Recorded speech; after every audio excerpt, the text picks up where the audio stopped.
পরিবর্তন ব্যতীত, এই রাষ্ট্র সংস্কার ব্যতীত আগামীতে কোনো নির্বাচন হবে না, হতে পারে না। কাজী নির্বাচন নিয়ে, ক্ষমতায় যাওয়া নিয়ে রাজনৈতিক দলগুলোকে অস্থির না হতে অনুরোধ করব। 53 বছরের রাষ্ট্র ব্যবস্থা ব্যর্থ এবং অকার্যকর হয়েছে বিদায় এই জুলাই বিপ্লবে ছাত্র জনতা নতুন রাজনৈতিক বন্দোবস্ত এবং নতুন রাষ্ট্র ব্যবস্থা গড়ে তোলার জন্য জীবন দিয়েছে। অদম্য সাহসিকতা নিয়ে একটি ফ্যাসিস্ট শক্তির বিরুদ্ধে লড়াই করেছে, স্যাক্রিফাইস করেছে, যার ফলে আজকে এই পরিবর্তিত বাংলাদেশ আমরা পেয়েছি।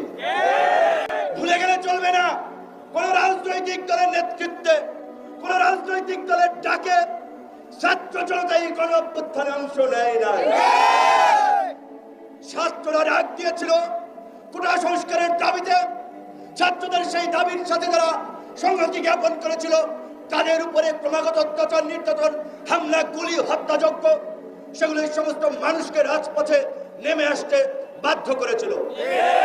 কাজে এই যে ফ্যাসিস্ট রাষ্ট্র ব্যবস্থা এবং রাষ্ট্র কাঠামো, এই রাষ্ট্র ব্যবস্থার পরিবর্তন ব্যতীত, এই রাষ্ট্র সংস্কার ব্যতীত আগামীতে কোনো নির্বাচন হবে না, হতে পারে না।